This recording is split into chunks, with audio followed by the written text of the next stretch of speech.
Bonjour à tous, on est donc le dimanche 14 juin, on est ravis de vous retrouver pour une nouvelle session. Alors au programme du jour, nous avons Cathy Jurado, Guillaume Condello, Brigitte Baumier, Enzo Minarelli, Anne-Marie Jean-Jean, Dominique Massot, Estelle Funzi, Lucien Suel, Julia Lepère, Diti Ronen, Armand Dupuis, Catherine Lalonde, Patrick Huillet et Victoria Ekiua. Et au niveau de la prononciation, comme d'habitude, à chaque fois, hein, j'ai écorché un petit peu les noms de famille des auteurs. Toutes mes excuses. On espère que vous avez un petit café, un petit thé, je sais pas moi, une brioche, des pains au chocolat. Et je laisse la parole à Guillaume. Je vous souhaite une très belle session et je vous dis à tout à l'heure. Bonjour à toutes, bonjour à tous. On est toujours ravis d'être avec vous ce dimanche. Pour cette édition, j'aimerais spécialement remercier Michel Eckart-Elial, traducteur de Diti Ronen et éditeur des éditions Le Vent, qui nous a, moi qui m'a permis de découvrir Diti Ronen déjà, et ensuite qui nous autorise à publier les traductions sur le site. J'aimerais aussi remercier Pierre Vinclair et la revue Catastrophe pour leur belle contribution à ce festival, puisque nous avons deux auteurs et on en aura encore avant la fin. Donc Julia Lepère et Guillaume Condello de la revue Catastrophe. Voilà, en vous souhaitant une belle séance, un bon brunch ou un bon machon de poésie. À tout à l'heure.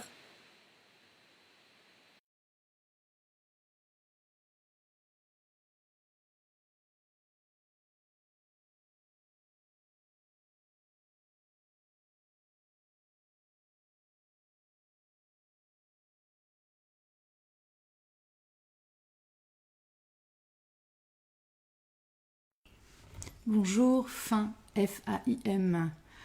Je m'appelle Cathy Jurado et je vais vous lire deux poèmes extraits du recueil Vulnéraire paru au mois de mars aux éditions L'Harmattan. Quand la mort fermera sur nos corps son étreinte de nuit, verrons-nous dans ces lacs filer tous les nuages? Traverserons-nous à nouveau la fumée de toutes nos cigarettes et les rires du soir? Entendrons-nous les arbres trembler encore comme au-delà du temps parmi les voix de nos enfants? Serons-nous une fois encore l'enfant d'hier tremblant de fièvre dans la fraîcheur de toutes les eaux qui nous baignèrent? Ou entrerons-nous simplement par le sommeil d'été dans la fenêtre aveugle comme un souffle qui fut libre et désormais dompté? Où es-tu à cette heure où les chiens alarment mon sang? Approche donc un peu de cette chair qui palpite et se tend, car tu peux la rejoindre ou la sauver, l'arracher à sa mort. Je voudrais que ta main, plus que jamais, m'étreigne et que cessent les éclats, lorsque viendra le silence inouï, afin que pour finir nos bouches encore alliées reforment le défi de toute pierre indéfectible en un baiser tranquille.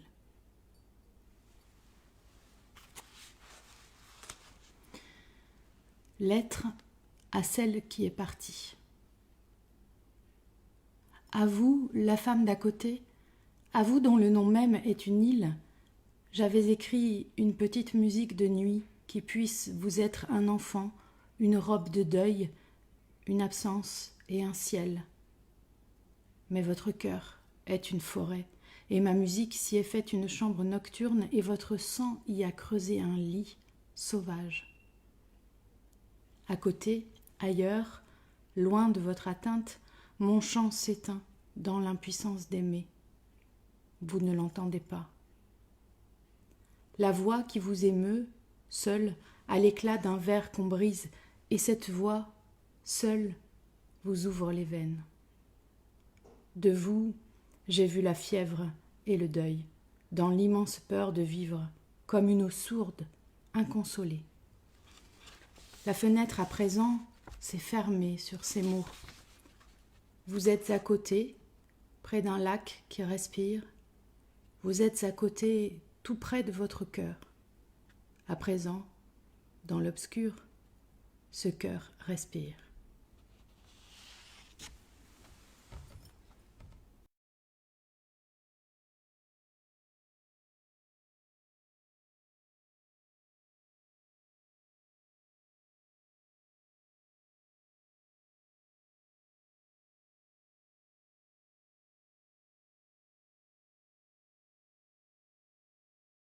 Alors, je vais lire un extrait du livre qui sortira en 2021 chez Lurlure et qui s'appellera Tout est normal. Le passage en question s'intitule Vacances au singulier.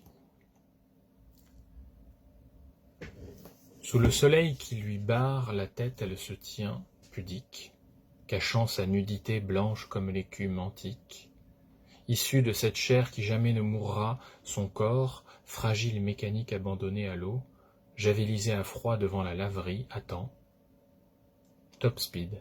La Vénus, en vitrine, le corps caché derrière le hublot d'une machine à laver. Et là, le calligraphe inscrit la beauté à ses pieds, je lis. Vénus de Botticelli attend, depuis 1485, que son linge soit lavé et séché.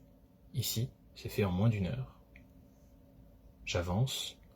M'arrête interdit devant le peuple, à terre, people, écrit au pochoir, people need poetry, écrit au pochoir sur le trottoir, devant la porte de fer, des enfers, d'un parking payant devant passage pisseux, agenouillé les mains jointes, sur mon smartphone, l'appareil fait le bruit d'un appareil, photo, une ombre, je me retourne.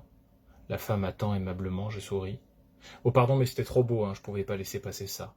Indulgente, elle sourit aussi, comme si le peuple avait besoin aussi de ça. Ah, hein? Oui, people need poetry, c'est beau, hein? Ah oui, oui, les gens ont besoin de poésie, non? Sans trop vraiment y croire, sans trop vouloir. Ah oui, une part de rêve. Elle s'éloigne et je note cela. Mon téléphone, intuitif, me propose d'écrire une part de pizza. J'avance, je sens le poids du temps sur mes épaules, le soleil frappe. Et mon fils, et le poids du monde sans doute, ma tête tourne, mon fils mange une glace dans mon cou, elle coule, comme la sueur, comme l'humidité sur les murs décrépits d'une pièce fermée tout un an, comme fondent le temps, la neige, les glaciers, mer, fleuve, et tout, dans le chuchotement des choses abolies, comme la terre et son noyau de métal qui bat la mesure sous la croûte terrestre, qui résonne, infiniment travaillé, et les villes qui s'y accrochent comme des patelles ou des crabes, dans le ressac des siècles, les rues, avenues, bâtiments toujours plus hauts, et les usines enfin désertées.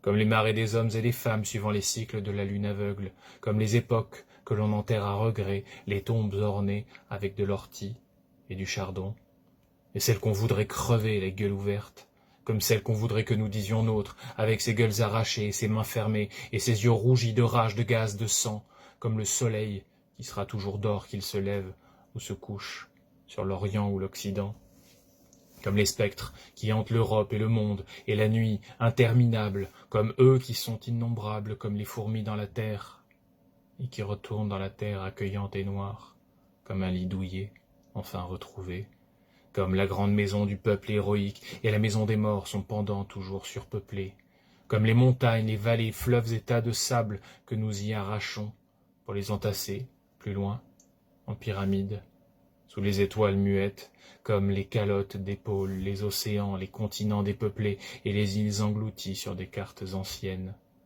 dans l'écume blanche, comme le chant général des oiseaux, en sourdine, comme toutes les espèces animales, végétales, les champignons, algues, bactéries et le reste disparus, et celles encore à naître, celles enfermées dans les pages du possible, qui ne naîtront pas, comme ces fossiles de plantes conservées dans des herbiers de pierre, toutes ces bibliothèques sous la terre, comme les monuments aux moments oubliés, comme ceux qui n'ont même pas eu le temps d'éclore, comme la forme de nos gestes dans l'air, comme cette forme parfaite du geste, quand on frappe une balle, ou que l'on écrit un poème, et que l'on échoue, encore, quelle différence, comme les corps que l'on serre, ceux que l'on blesse et tous ceux qu'on aime, ou maladroitement, ceux qui avancent, ivres dans le noir, comme l'herbe sous la houle inversée du vent, comme le ciel, voilé ou éclatant au-dessus de moi, appuyant sur ma nuque, comme les mains de mon fils sur mon cou, collantes et roses, comme les mots que l'on jette au hasard des vagues, qui sait s'ils atteindront si terre et feront pousser des fleurs sous leurs pas. Les enfants endormis, le poète feuillette, en vacances, on a le droit de se détendre, n'est-ce pas, juste un peu de la presse que l'on dit féminine. On y lit des choses, elles ne sont pas toutes futiles.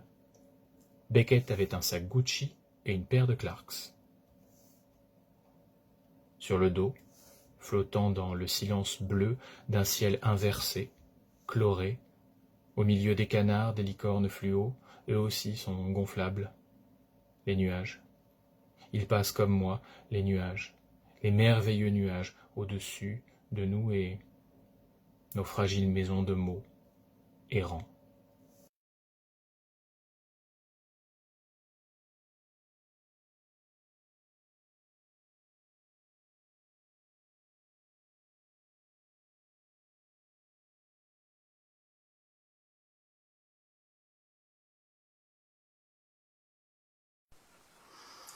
Deux temps d'attente. Deux temps, la mort. Silence. Point virgule et double croche. Pause. Silence. Les cheveux arrachés. Contretemps. Retour et coda. Vrac. Vrac du temps. Attrape le fil entre deux temps. Triolet d'espace. Pulse la syncope. Dissonance. Impro en vrac. Laisse tes chaussures, deux temps la mort, et marche pieds nus. Deux temps, trois temps, quatre temps, retour et coda, vrac, pieds nus. Vrac du temps, vrac de l'espace, trois temps en vrac. La mort remuée dans la terre. Pousse tes pieds, pousse, pousse tes mains, tes jambes, tes bras.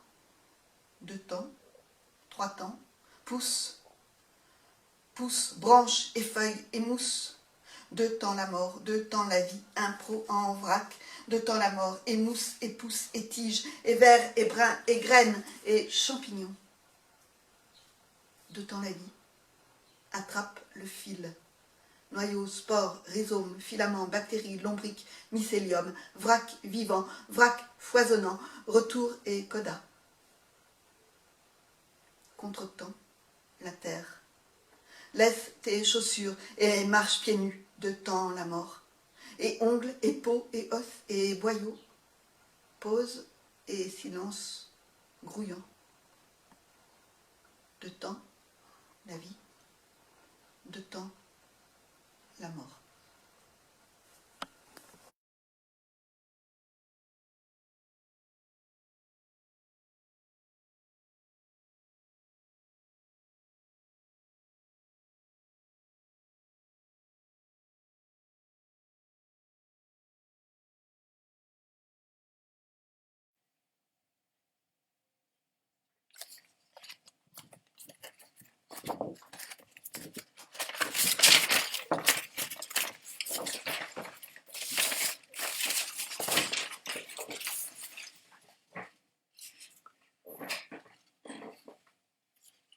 Enzo, minarelli sonori, strano stellante stella, stoppa aprea, allegra stracciari, arimondo.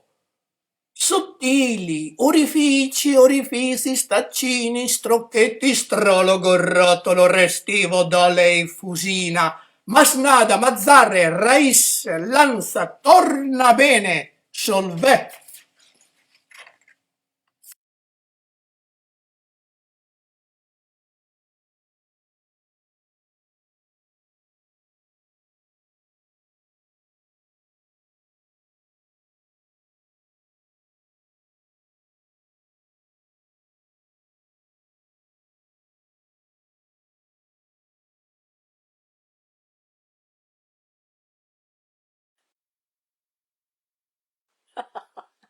La chasse aux pigeons. Ouverte toute l'année, et 24 heures sur 24. Ah, pas de limite. Sans limite. Imposture. Forfaiture. sans limite, Bouffissure, sans limite, rupture, brisure, déchirure. déchirure, Pas de limite. pas de limite, imposture, Enfumage, décervelage.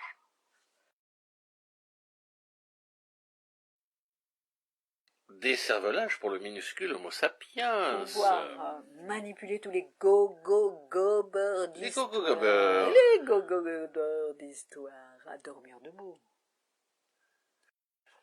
Pendant que mers et océans rongent les continents, Les icebergs fondent. les forêts brûlent,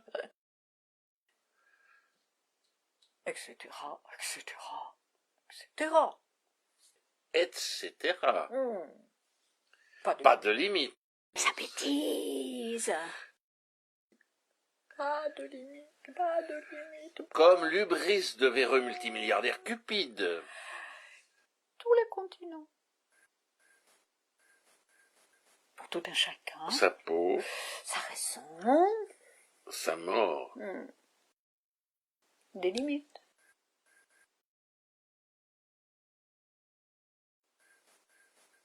Ce sont bien des limites. Des limites.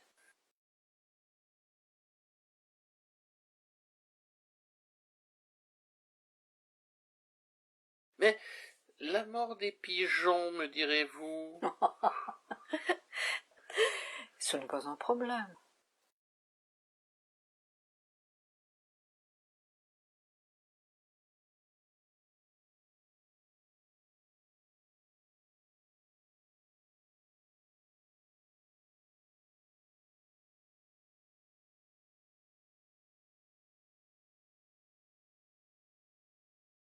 Voici lyriquement le fromage. À Maître Pennec, artisan fromager à Saint-Benoît d'Herbetot. C'est en Normandie. J'aurais pu tout aussi bien dédier ce texte à Jean-Baptiste Grenouille ou à tous ceux et celles qui fantasment d'un déconfinement orgiaque.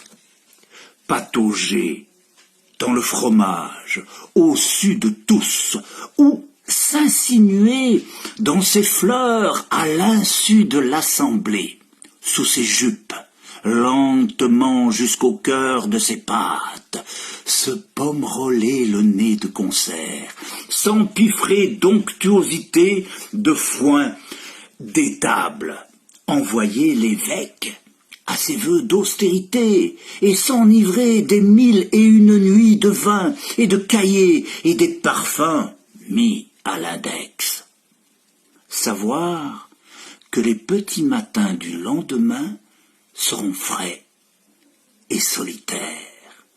Savoir que notre langue lâche prise ce soir, cette nuit blanche, crème comme pont épiscopien de Maître Pennec, comme béatitude de Corbeau. Lâcher prise, tant ces laves déferlent des arrière-cuisines, submergent nos arrière-pensées, nos conjectures, nos méfiances, tant nous nous mélangeons, nous nous brassons, nous nous nourrissons de nouages, d'amberlificotis, de fondus, de lait cru, de chèvres en bûche, en croûte, en cendres, tant tout vient à nous, vient à nuit, les odeurs des choses, les odeurs des autres. Les suées, les moisissures, les moiteurs d'hommes et de filles, les phéromones, tant nous n'avons plus qu'un moule, celui du caillage, de nos transformations en abandon de toute maîtrise et de tout art. Tant la bête, la plante, la mousse en nous prend le dessus, tant sous nos croûtes ocres, enfin nous mûrissons vrais, en taches sublimes, en chaos épanoui, et nous devenons fromage. De nous faire un fromage, ne plus faire que fromage, fromage, fromage, fromage, fromage, fromage, fromage, et son éphémère, et ses puanteurs, et somme prêt, maintenant, ferme ou mou, pour le plus grand frais des petits matins, vers l'appétit de nos pères, et la traversée des grandes eaux. Voilà, bon appétit et bon apéro.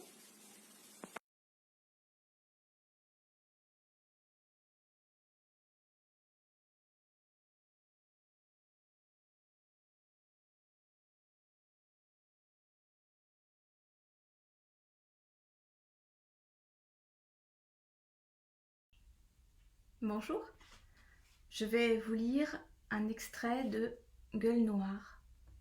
Le début, plus précisément. Un texte publié aux éditions La Boucherie littéraire en octobre 2019. Alors, pourquoi Gueule noire plutôt qu'un autre texte ? Sans doute parce qu'en fait, il ouvre une collection chez l'éditeur qui s'appelle Sur le bio pour tous et que le partage de la poésie à tous et en particulier à tous les âges, c'est quelque chose que je trouve vraiment très important, qui compte beaucoup pour moi.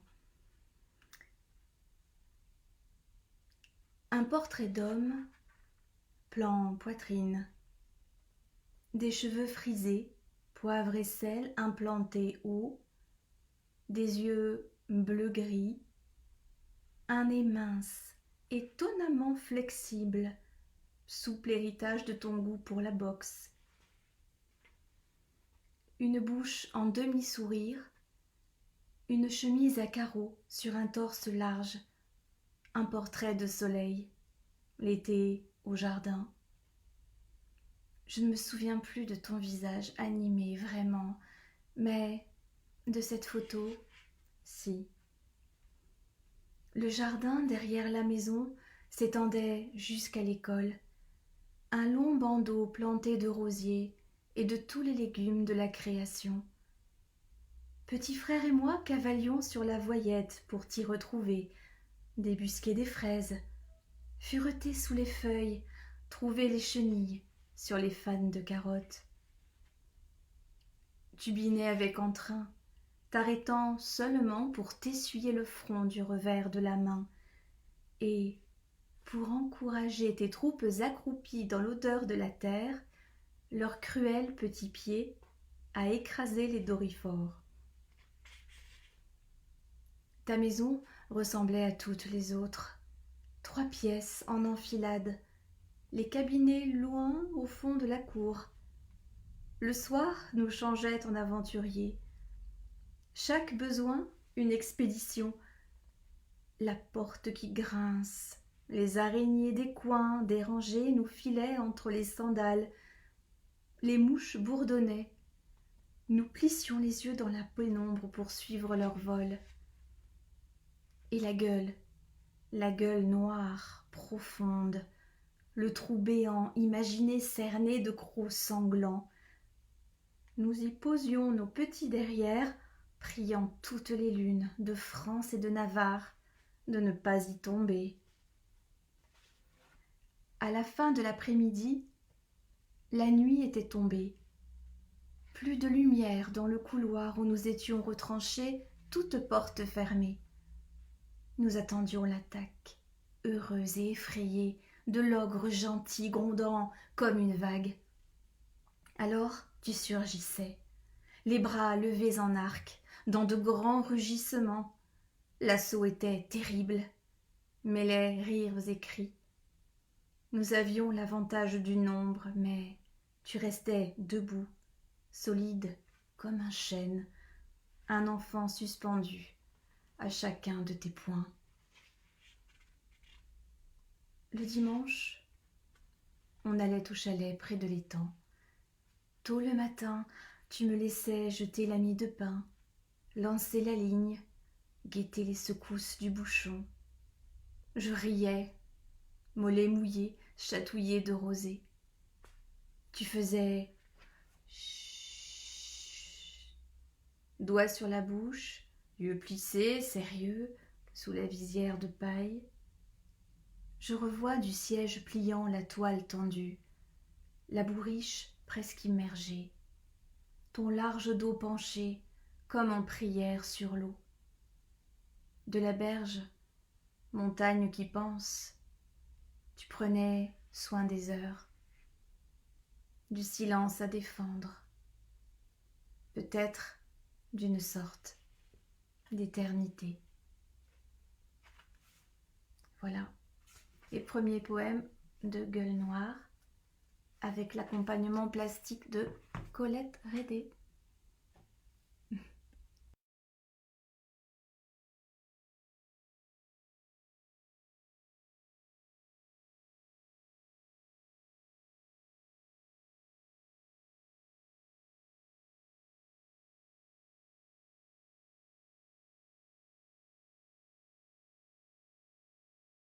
Fille du jardinier, femme du jardinier, mère du jardinier, elle se penche vers la terre, elle récolte les haricots de l'été, a posé un carton d'emballage, un petit carton entre deux rangées, boîte qui a voyagé dans les camions sur les autoroutes anonymes, boîte récupérée à la sortie du supermarché.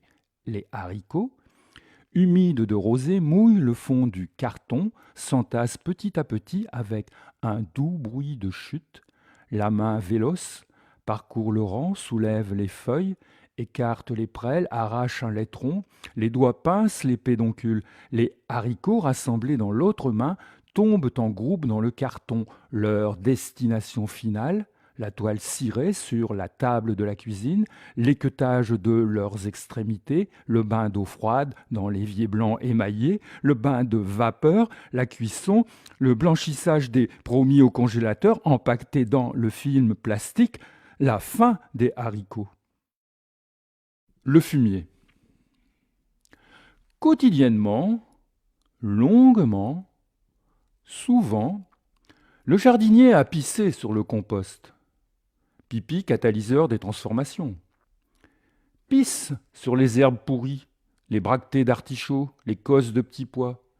Pisse sur les coquilles d'œufs, le marc de café, les épluchures de pommes de terre, les demi-pamplemousses évidées, les écorces des avocats, les crottes de chien, les coquilles de moule, les feuilles de betterave, les salades montées en graines.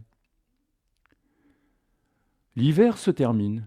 Le jardinier répand son fumier fumant sur le terrain nu, sur la terre froide. Les grosses bottes de caoutchouc vert écrasent l'amalgame poisseux. Il bêche, il enterre, il enfouit. Il enterre les vieilles échalotes, les tontes de gazon, les oignons ramollis, les géraniums gelés, les tiges séchées des haricots, les feuilles tombées, les vers de carottes, les coques de noix, les fleurs fanées, les pommes de terre fripées. Il enterre aussi sa salive, sa morve, sa sueur. Il nourrit la terre. Il détermine la résurrection. Il lutte contre l'entropie. Il enfouit, il enfouit.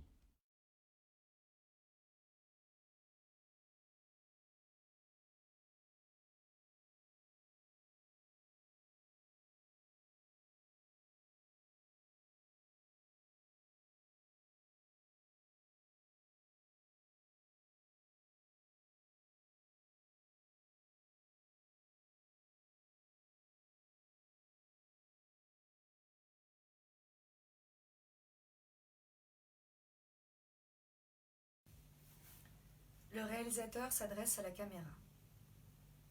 Une branche m'a poussé dans le cerveau depuis que j'ai fait ce film. Je ne cesse d'essayer de la scier depuis que je l'ai vue, depuis que je l'ai mise dans mon film, que ses jambes se sont introduites nues dans la pellicule, que je l'ai vendue à des salles de cinéma où dans le noir des hommes, peut-être des femmes aussi, convoitent ses jambes, ses yeux ouverts puis fermés, son sourire, sa moue. J'ai tout donné au film, il ne me reste pour ainsi dire plus rien d'elle. Vous savez que la première fois que je l'ai vue, elle n'était encore qu'image. Dans une publicité pour le gel douche, une baignoire la contenait. Je n'ai d'abord vu que sa nuque, puis l'étendue de son sourire a envahi la caméra, ainsi que mon cerveau. Je suis devenue obsédée par l'idée absurde d'ouvrir son sourire, ses jambes. Ce n'était pas sexuel, mais maladif. Je voulais ouvrir sa tête, l'écarteler pour rentrer dedans et y rester toute ma vie. Pourquoi pas y pourrir? Elle est devenue une branche dans mon cerveau que je n'arrive pas à scier. Je la vois qui ne cesse de repousser à la moindre tentative d'amputation. Et si je scie la branche, je la vois qui erre dans une mer désespérante, car elle emporte une copie. L'original a déjà repoussé. Depuis que je l'ai mise dans mon film, je vois son visage changer dans le miroir. Les yeux des gens sont de plus en plus nombreux à la dépouiller de sa substance, sa jeunesse, son printemps. Je regarde son visage déjà abîmé près du mien et je comprends que c'est moi qui accélère son vieillissement. Mon souffle l'abîme, je me détourne, il me reste ce que l'image a confisqué d'elle. Mon film, une catastrophe, mon film, d'abord destiné à l'ouvrir tout entière comme on vide un poisson, pour qu'en la mangeant, elle s'intègre enfin à ma chair, pour qu'elle soit moi et moi elle. Ce que j'ai fait est en vérité un... Une femme arrive dans le texte comme une feuille blanche dans la forêt. Pardonnez-moi, je vous coupe. Impardonnable, j'imagine. Je parle à présent, pardonnez-moi et... Merci. Je voudrais lire un texte que j'ai écrit, une sorte de scénario, une tentative de quelque chose. Pardonnez-moi, je réfléchissais. Au cas où je ne serais pas là pour vous lire ce texte, sachez qu'il s'entend mieux à voix haute. Pour ma part, j'aurai une voix hésitante, on pourra déceler ma fragilité, est-elle ou non réelle et comment le savoir, à travers le léger tremblement de mes mains et aussi de ma voix, mais je ne serai pas farouche ni résistante quand viendra le moment de... Ne vous en faites pas. Sachez également que je rougis facilement. Ainsi, il vous sera difficile de ne pas y voir, à force, un trouble pouvant se rapporter à une forme de désir, et pourtant... La réalité est que j'ai une peau réactive. Une feuille blanche existera parfois devant mon visage pour la cacher. Une femme perd silence donc. Le scénario s'appelle comme cela sans exister dans son contenu encore. L'idée s'appelle comme ça. Il s'agit d'une femme qui perd son silence comme c'est écrit, littéralement, comme on perd sa carte d'identité, sa parole la déborde, elle ne sait plus se taire, une boue de mots dans les cheveux de la femme, et peut-être que son silence est derrière une feuille blanche, sous la mousse, qu'il se confond avec une branche, comment savoir? Voyez-vous, la femme sent qu'elle n'a pas de visage, comme une habitude très ancienne qu'elle aurait prise de disparaître dans la couleur alentour. Ainsi la femme se sent invisible, son histoire se confond avec l'histoire collective et les miroirs ne lui sont d'aucune utilité car elle ne s'y reconnaît pas. La femme est une vague impossible à contenir. La femme n'est pas une branche, si je puis me permettre ici de contredire monsieur. La femme est la vague qui porte la branche. C'est très différent et en même temps, vous avez le droit d'avoir votre vision. Je vous entends, monsieur. En tout cas, la femme aura choisi d'être comédienne et nous n'en sommes pas étonnés. Manière pour la femme de se fondre dans une autre et ainsi de remplir le vide laissé, seconde après seconde, par son propre visage. Le réalisateur la regarde et voit un champ. Labourer, délimiter, faire baisser les yeux et remplir la bouche. L'homme se projette dans la femme au sens propre, ainsi que dans son façonnement de la femme au sens figuré, dans le possible de la femme en même temps que dans son être effectif. Elle est sa terre. Il est bon d'être une terre, se dit la femme, et aussi, j'y ferai pousser des arbres en secret. Plus tard, leurs branches dissimuleront mon visage. Maintenant, si vous voulez, le film peut commencer.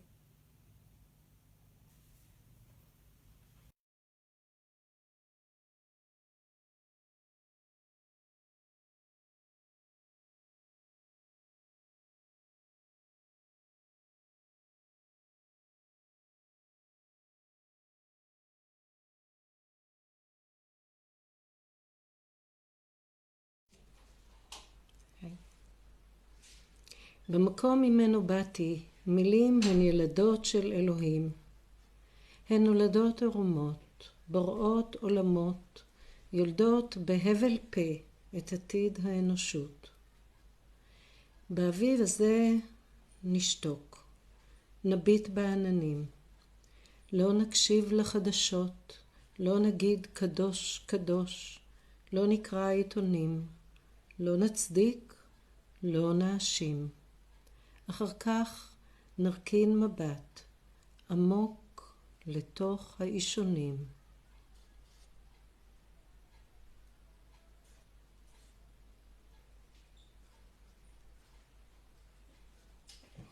בלילות האחרונים אני מחפשת את הבית שלי, נעה אחריו בשבילי היקום, 40 שנות מדבר, מגששת בידיים ערומות, שרה לו בהונגרית, כותבת לו בעברית, בוא, בוא, בוא. לפעמים הבית בא אליי, מסתכל לי בעיניים, ואז משפיל מבט. אני אומרת לו, עזוב מה שהיה, בוא נאמין, נגיד שאפשר לתקן, ואז נזכרת בעתד, ובתאנה, ובהלוך הלכו העצים, ובכל הבעל פה של משל יותם, ומשפילה מולו עמוק את מבטי. ומהו בכלל בית? מבנה מונח על יסודות הגוף וברית המילה. אם גוף ראשון יאמר לגוף שני מילה כמו עזביני, יפערו הסדקים את לועם, ימוטטו את הקירות, והבית יחרב על יושביו. פעם פרסתי מעליי אהבה ועשיתי ממנה בית. הרגתי כרית ושמיכה, ובשנת התינוקות סרגתי קהילת תחרה. האור נדד בין אישוני הדיירים. הייתי הרוח ששרה בווילונות, החלון המשקיף אל הנוף, הכביסה התלויה לייבוש. את האהבה קיפלתי פינה נושקת לפינה, והנחתי בזהירות בתוך קיפולי החולצות. את כל תקוותיי עצרתי שם, עמדתי בפתח וחיכיתי. אחר כך הייתה מלחמה, ומכתבים הגיעו או לא הגיעו. עמדתי בפתח וחיכיתי. זה היה החורף הארוך ביותר. זה היה החורף הקר ביותר. אחר כך לא הגיעו מכתבים. עמדתי בפתח וחיכיתי, ואתה לא חזרת. אחר כך חזרת כאילו לא חזרת. עמדתי בפתח וחיכיתי. ביי.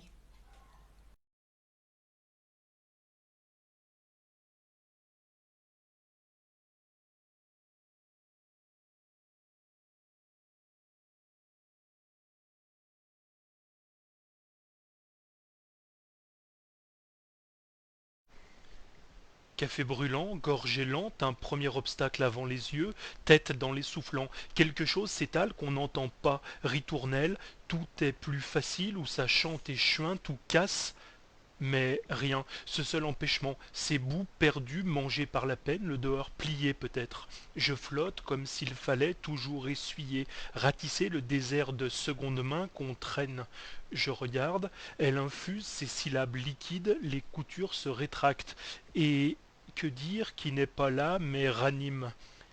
Elle pèse introuvable dans les fils et ficelles, la ritournelle, mais tourne, immobile et véloce, me revient l'oiseau massacré, merle, plumes ébouriffées, autre chose encore qui ne respire plus mais s'étale, sac et monte flaque morte, vieille claque, je porte aussi loin que possible ces remoulants. Rien n'élude la basse langue ni les chairs, la peine s'approche et tape où l'on n'attend plus. Grand nid froid devenu phrase et soudain, large baie vitrée, l'eau levée sur les grilles, on oublie cette phrase. Souches et maïs ras, taureaux, tracteurs, veste en boule avant la vitre et monde en boule après. C'est vert et gris, l'un dans l'autre, dégoulinent et bavent, ou bien non, seuls les yeux bavent dans ces verts, ces gris, toute leur patience de limaces trouées, la nuit touche la nuit dans le jour, touche la nuit dans la nuit, sens propre et figuré, s'avale, sont ce seul avalement sans lutte. Avaler, recracher, lâcher, tenu, assis, debout, couché, on s'étale avec ce qui s'étale. Je suis le trou, la claque, la dalle sous mes pieds, je regarde, large baie, salive, vitrée, épaisse contre l'épaule, et contre l'épaule la répétition du même paysage, l'étang lisse, le champ de terre tourné, le tas de pierres, les verts, les gris, tout ce qu'ils ramènent et tassent dehors, dedans, ce qu'ils retournent et ce qu'ils abritent, qu'ils mangent en les abritant. Ritournelle, perdu, pattes d'oiseau, ta main chantée dans ma gorge, couleur saccadée, décomposée, déjà coup porté vers l'ombre en soi, sans jour, sans nuit, sans trêve ni toi, ça ni rien, début sans suite ni fin. Juste ce café brûlant, ces gorgées lentes, la tête ruminée, tête expirée, n'effleure qu'à peine le paysage contre l'épaule. J'attends, plus bas, les boîtes refusent, je ne traverse pas la mémoire trop soudée, le présent soudé. Il n'existe que les matins, les soirs, des lambeaux de jour pas levés, déjà retombés. On s'accumule ici. Je, gommé, parfois tête soufflée, soir et matin, debout rapproché, l'air qu'on trouve aux extrémités, le jour en apnée, puis fine, serrée, l'humidité des joues les limites, l'humus, le verre tombe, l'herbe étouffée, dans les yeux le gris dur bascule, béton, plaques horizontales, je regarde l'autre étendue, renfrogné, je me redresse dans cette seule pièce composite, pas cuisine, ni classe, ni l'atelier. Mais qu'est-ce étrange de temps, sans strates, jamais vu mais familière. Tu demandes ce que serait la vie sans l'oubli, la vie sans parois, mais les premiers gestes soulèvent et tirent ma tête, la déplacent encore dans cette vitesse des mains.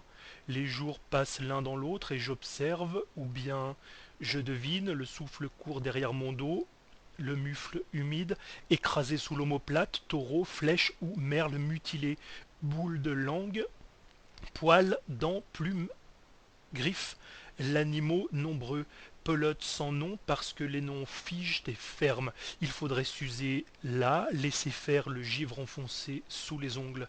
Je ne vois que gravier, gravat dans la cour, les chaises et pneus sucent la route, font ce bruit de lèvres sur un bréchet. Je vois, ne vois pas, laisse monter, puis s'effondrer les images, je rampe à travers laine et langue, je laisse lever les couleurs, ce fond pauvre et pâle d'un champ de peu ritournelle, et rien à rassurer de soi.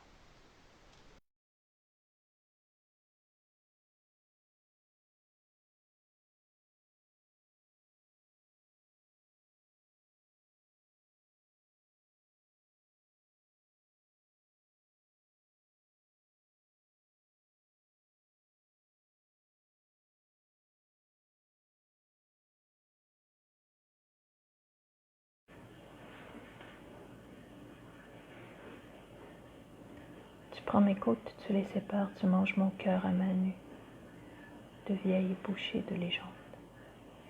Salmonellose mon sacrement et tes menteries d'aorte. Je regarde ailleurs et tu arraches mes seins, deux pendentifs made en Taïwan. Un pour toi, un pour moi. Souvenir en forme d'âme cheap, de fleurs de lys d'Olorama. Toi parti, le trou dedans mes os. La douleur à l'arracher et l'idée rapace, aimer, posséder. Bec au clair et toute griffe dehors, toi parti, je reste. Femelle, pauvre pilgrim, à confondre les arbres vivants, les arbres morts et les buildings downtown de la Sun Life. Toi parti, dépeupler mes yeux, ma foi. Mon alphabet demi-parti avec toi seul reste les R, la dureté des vertèbres et vodka, les larmes, le déluge d'abandonnés vifs, et moi seul dans la débâcle d'elle-même. Toi parti, je suis dans l'inondé de moi, les greniers des toits souvenirs amassés dans la tête, tes doigts, yeux, bouche, langue, morceaux d'étrangers, échappés du lac au malheur, mais glissant comme chenaux et follets ou guirlandes des Noëls, et que j'arrive pas à retenir. Toi parti, je reste morcelé, dents, yeux, gras, langue, corps. Mocornio et sans moelle, sac de douleur cassé bord en bord et bon qu'à jeter aux mangeurs de cru, aux sauvages qui imaginaient dans le vide avant le monde même, avant le déluge de la parole des hommes. Tout est plein, et il me manque ceux du silence fossile, des rêves vertigineux, des balbutiements d'amour entre leur cul et les dieux. Toi parti, et toutes les nuits ratées, à crosser des chiens et torcher des bûcherons, à faire jus, mer et vodka pour te permettre, toi, ma différence, de nager dans le rebours des paroles, te permettre de draver l'essentiel jusqu'au trou absurde où naissent les vieilles légendes, le bestiaire cosmogonique, les menteries, la salmonellose, et toute première notion de l'autre. Et toute première notion de rompre en deux le pain de l'âme au moins une fois, avant que de mourir.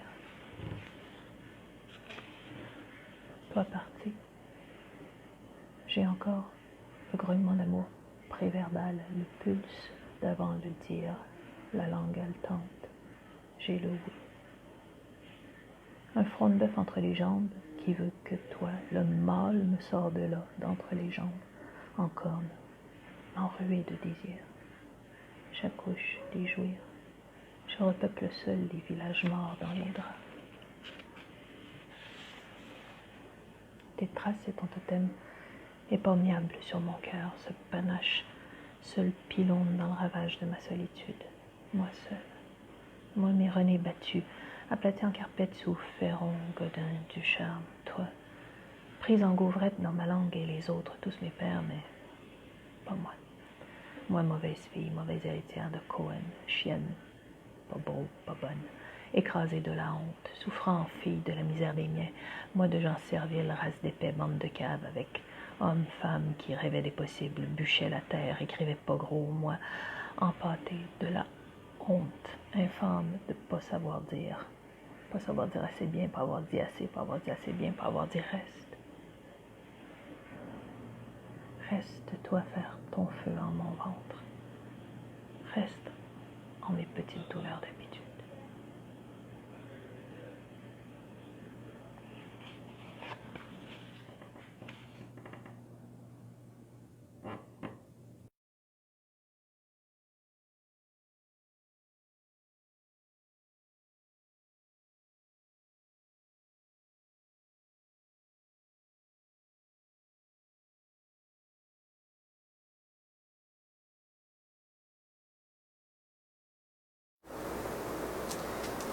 Bonjour et merci de m'accueillir. Moi qui vous accueille sur ma terrasse devant la vallée de l'Estéron, dans la commune d'Aiglun, où j'habite depuis 20 ans et où je suis depuis les dernières élections conseiller municipal. Je vais vous lire un poème tiré du livre Voix éclatées de 14 à 18, édité par les éditions Fédérope, publié en 2018, qui a obtenu le prix Kowalski de poésie de la ville de Lyon en 2018. Le poème s'appelle « Lamento des prés, des taillis, des arbres ». Dans l'argile sans fin, un pur esprit s'accroît. Du noyau de la pierre aux fibres des rhizomes, du protoxylène et du péricycle aux poils absorbants des radicelles, du phloème au rachis, porteur de limbe, dans l'argile sans fin, où très lentement se décomposent les frères vivants qui furent tués. un pur esprit. Une sourde chimie travaille patiemment à rénover l'ondulation subtile des prairies, le dense entrelacs ardent des taillis, le temple infiniment puissant des arbres. Or, en ce temps de guerre enfouie en terre, tout est aboli.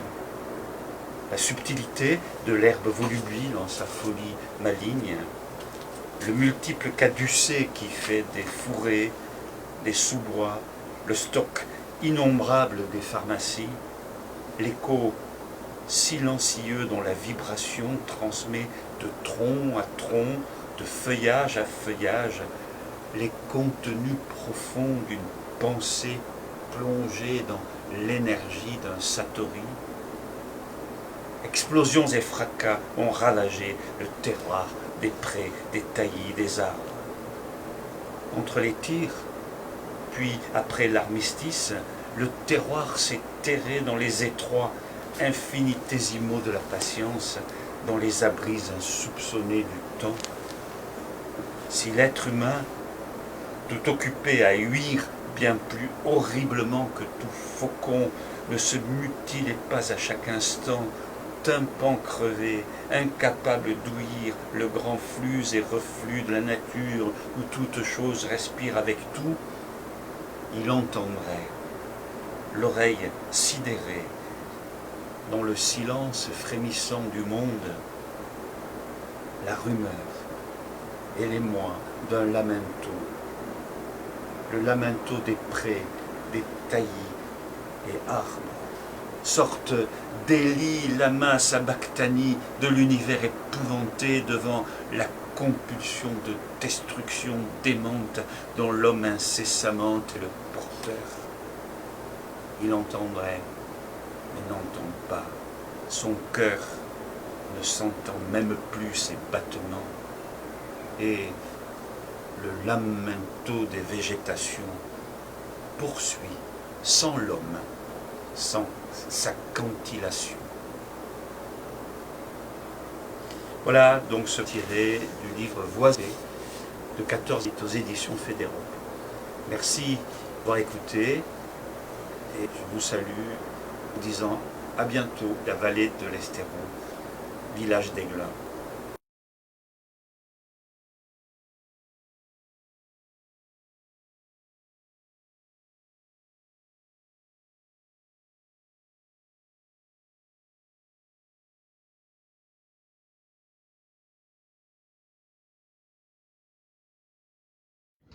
Hay una voz dentro de mí que susurra historias, que canta palabras como dolor, tedio, llanto, soledad, lluvia, hambre.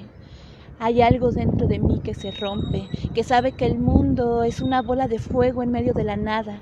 Hay tanto dentro de mí. Bajo mi piel ya no cabe el miedo, ya en mi cuerpo no queda, no caben mis manos, no habitan mis ojos, no andan mis pasos, porque mis piernas son para caminar, para bailar, para correr, correr de la muerte, correr de las balas, correr del Estado, correr lejos, muy lejos de este mundo. Hay una voz dentro de mí que susurra historias, que dice que no nos derrumbamos, que nuestras raíces son profundas, resisten el viento, resisten el sol, resisten el alza a los precios de la luz, resisten los cañones antigranizo, resisten el pasto quemándose, la tierra muriendo, abierta para sembrar aguacate, 2, 3, 10 hectáreas para preparar el guacamole de toda Norteamérica, que Estados Unidos disfrute el Super Bowl y Michoacán se incendie, se consuma. No nos derrumbamos, nuestras raíces son profundas, persiguen el agua limpia, el agua clara, agua para la sed, para calmar el cansancio, para aminorar el hambre, agua para que se bañen los niños, agua para que naden las niñas, agua para que flote la basura, agua para que se derrame el petróleo. No nos derrumbamos, porque desde pequeñas sabemos correr después de caer, con las rodillas raspadas, con las palmas de las manos sangrando. Sabemos jugar entre el viento, volamos papalotes, reímos, hacemos magia y en medio de los gritos y el odio soñamos. Hay una voz dentro de mí que susurra que sí, que tal vez valga la pena despertar un día más, salir de la cama, afrontar al mundo y no derrumbarnos.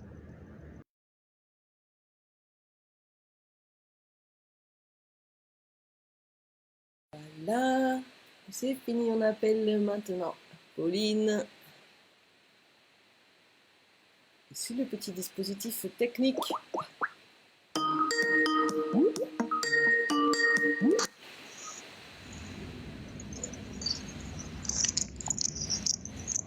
Ça y est, à toi. Alors, on espère que vous avez passé une super session avec nous et en compagnie des auteurs. On est ravis, c'était au top comme chaque dimanche. Nous, ça nous donne envie de lire, de faire mille choses et voilà, de partager encore et encore. Donc, on est ravis. Nous, ici, il y a un petit clafoutis qui a cuit dans le four pendant la session. Je pense que ça devrait être pas mal.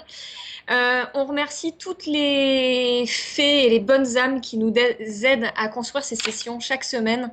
Donc il y a Viviane Ciampi, bien sûr, Patrick Siro, Dominique Massot. Guillaume, tu m'aideras à remercier ceux que j'oublierai. Jean-Marc Flao, Mohamed El Amraoui, Catherine Serre.